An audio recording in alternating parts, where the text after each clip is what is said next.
Welcome everyone. This is an audiovisual presentation for the biology chapter number 14, the respiratory system. So let's start with this. This chapter is very important as far as the exams are concerned, and this presentation will be broken into 2 or 3 parts just for the sake of limiting the file size. I have to send this on WhatsApp. So I need to limit the file size of the presentation. So let's begin.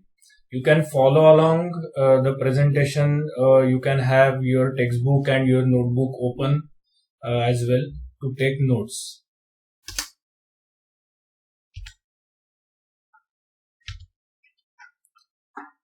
So what is the need for respiration? See, all living organisms require energy, right? Except plants, all other organisms obtain their food from other animals or other insects or from plants if they are herbivores, right? So basically they derive their food from other sources. So when we consume food, we meaning living organisms, we consume food, it needs to be converted into useful energy. Right? So this takes place inside the body, and that phenomenon or that process is called as respiration. So what is respiration? So respiration is the chemical process of releasing energy by breaking down glucose for carrying out life processes. What are life processes?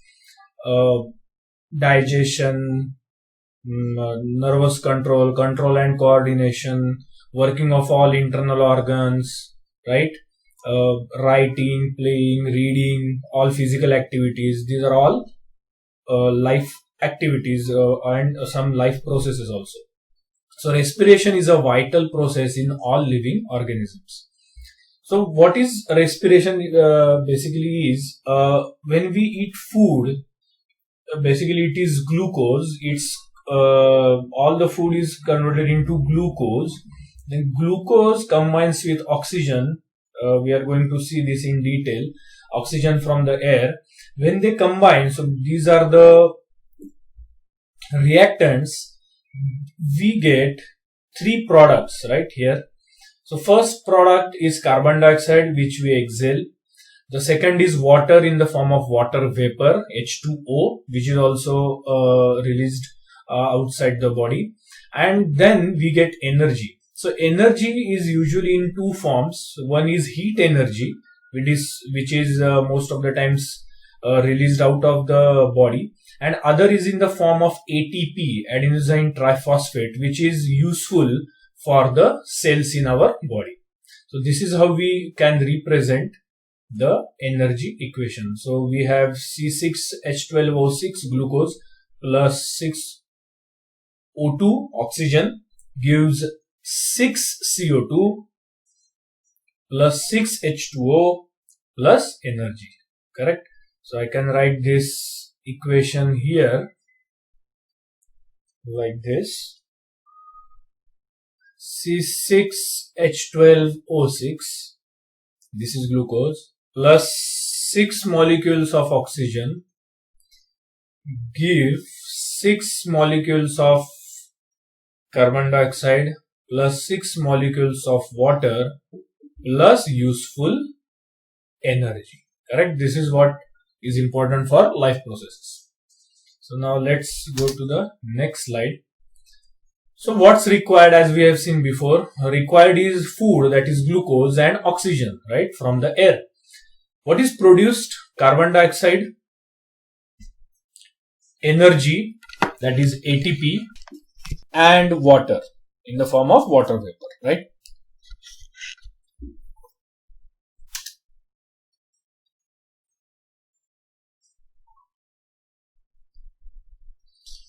We have to remember these 5 points about the chemical reaction which we have just written about the respiration. The first point is the part of respiration which yields energy occurs inside the living cells and hence known as cellular or tissue respiration. Remember, this is not just breathing. Respiration and breathing are not same, right?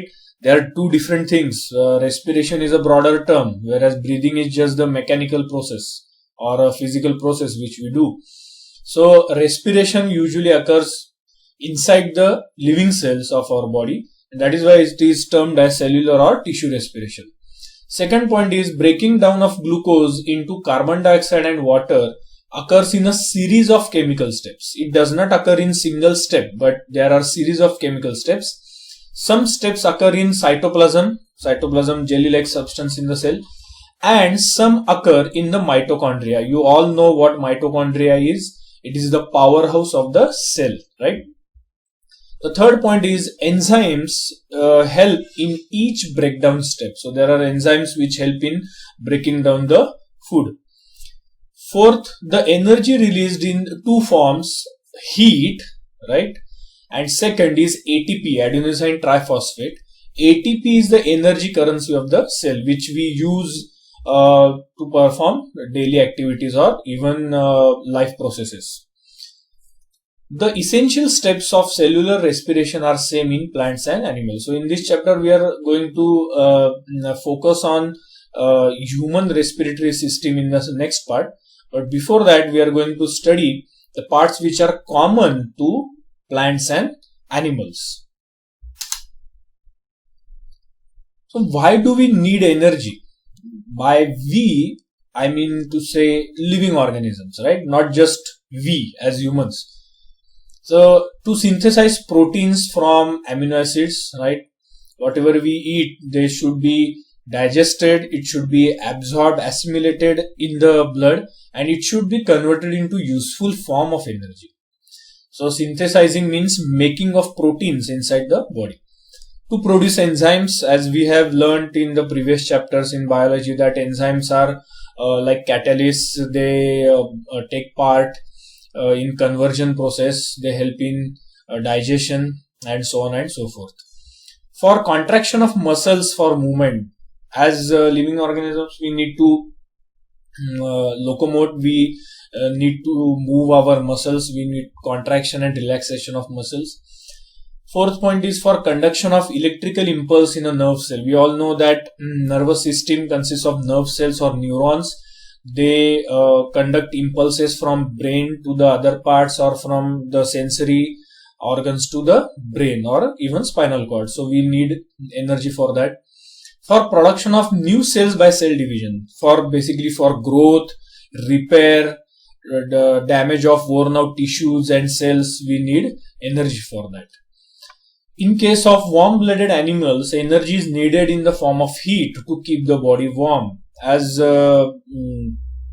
warm-blooded animals can maintain their body temperature, regulate their body temperature, heat must be produced. Why do animals need more energy than plants?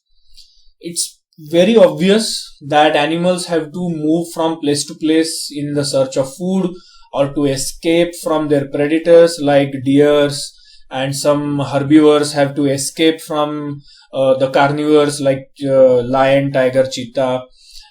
Those are the predators, or even some small animals like mice and rabbit. They need to escape from birds which can catch their prey. So that is why they need more energy. Hence, they require more amount of energy for locomotion. This is important for locomotion. Plants do not locomote. They are stationary, right? So plants need relatively less energy compared to animals. Second, to chew food and digestion of food. We obtain food, animals obtain food from their surroundings, from outside. Plants are autotrophs, but animals are heterotrophs. So they need to get food from the surroundings. So they have to chew food and to perform the digestion. Energy is utilized in performing the functions of internal organ systems like kidneys for filtration. We need energy for beating of the heart, right? That is circulation and various other things inside the body. They have to look after their eggs in case of birds or the young ones in case of animals. So that is why more energy is needed by animals as compared to plants. Why do birds and mammals need still more energy? As birds and mammals are warm-blooded animals, they need to produce a lot of heat for keeping their bodies warm. These animals constantly lose energy in the form of heat to the surroundings, and hence more of it has to be continuously produced in the body to make up for this loss, right? So this is the main point, because mammals and birds need to produce heat energy to maintain their body temperature. Liver cells produce more heat, and shivering and clattering of teeth in cold weather, we all have experienced this, is an emergency activity of the muscle cells to produce extra heat. So in some cases, muscle cells also produce more heat. Glucose has no alternative for respiration. What do you mean by this? See, glucose is the primary ingredient, so to speak, for producing heat, right? In the equation, we have seen that glucose and oxygen are the reactants. So glucose is the primary source. So if glucose, a simple carbohydrate, is not available directly, the cells may break down the proteins or fats stored in the body to produce glucose for respiratory needs. So basically, if glucose is not available readily as a simple carbohydrate, then the body may break down proteins or even fats to convert it into glucose, which is used for producing energy in that case. Excess amino acids which are absorbed into the blood by protein digestion are broken down in the liver to produce glucose. This glucose produced may be used by the cells immediately for the production of energy, or may get stored in the liver in the form of glycogen for further use. The nitrogenous part of excess amino acids is converted into urea, which is excreted out of the body, right? So this nitrogenous part of the protein amino acids which are obtained from proteins is converted into urea, which must be excreted because it is toxic, right? Urea must be excreted of the body. Now try to solve these questions. You can pause this video. You can replay this video, right? So pause this slide and try to answer these questions. Also at the same time, try to do in-text questions from the textbook.